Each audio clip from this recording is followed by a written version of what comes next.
cả các em đã quay trở lại với Lisa Channel. Và hôm nay thì chị và các em sẽ cùng nhau mở phòng khám đa khoa nha. Và bây giờ chị đang bắt đầu vào trong quyển sách rồi nè. Chúng ta có một phòng khám đầy đủ đồ dùng nè. Chúng ta có một phòng tiếp khách nè, với một số bộ quần áo cũng như đồ dùng cần thiết để tiếp khách nè. Và chúng ta có một phòng khám được trang bị đầy đủ tất cả các máy móc nè, và một tủ đồ rất là nhiều đồ luôn ha. Và bây giờ chúng ta sẽ bắt đầu chơi nhé. Chị có một bác sĩ nè và một cô y tá nè. Và chị sẽ thay đồ cho cô y tá trước nha. Sau đó thì sẽ tới lượt bác sĩ, và rồi chúng ta sẽ bắt đầu chơi nha.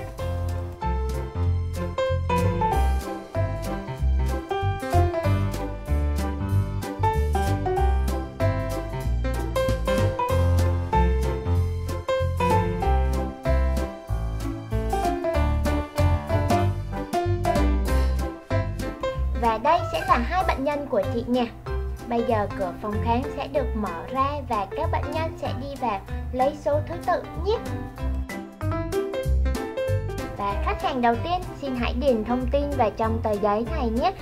Sẽ ghi ra là địa chỉ nhà nè, tên nè và triệu chứng bệnh của ngày hôm nay nha. Sau đó thì chị sẽ đem chuyển cái hồ sơ này vào bên trong cho bác sĩ nhé.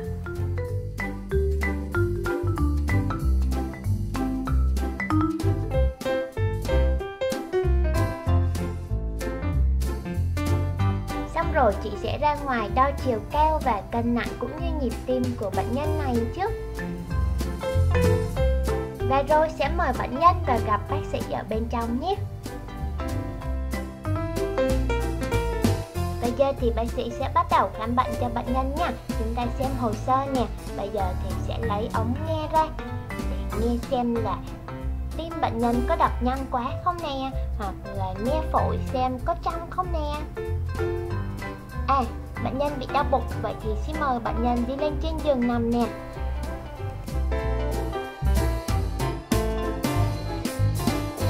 Bác sĩ sẽ cần chườm lạnh lên cái bụng của bệnh nhân nha.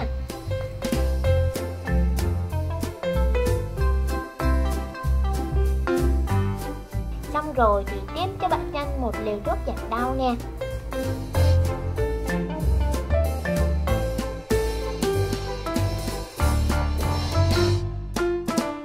Rồi, bây giờ dán băng keo cá nhân và đi về thôi. Nếu còn đau thì hãy quay lại nha. Thêm một chút xíu vitamin cho bồi bổ sức khỏe nè, tăng sức đề kháng nè. Xin mời bệnh nhân tiếp theo.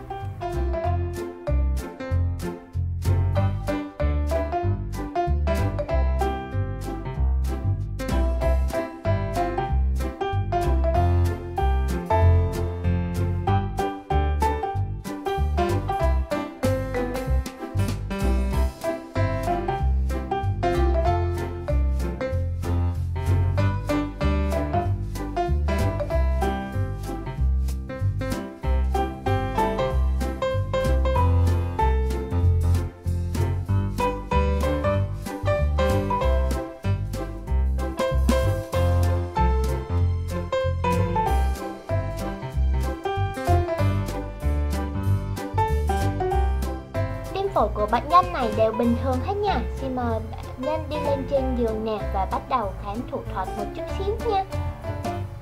Xin mời há miệng ra kiểm tra xem có bị đau họng hay gì không nè. Tại sao lại thấy đau?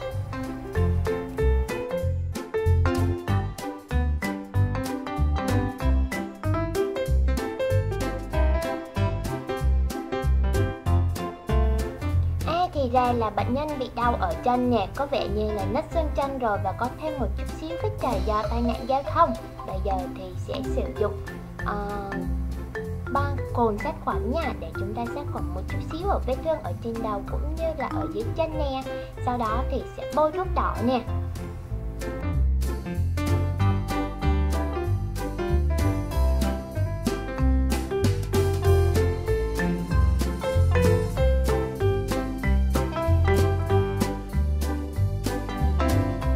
Rồi thì sẽ bôi chút xíu một kem làm mát để giảm đau nè.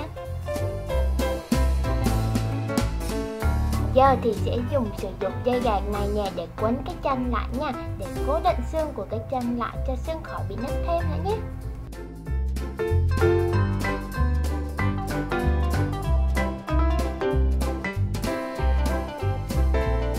Mời cô y tá vào đỡ bệnh nhân ra nhé. Hẹn gặp lại bệnh nhân, khi nào khỏi thì quay lại đây tôi sẽ gỡ băng nha.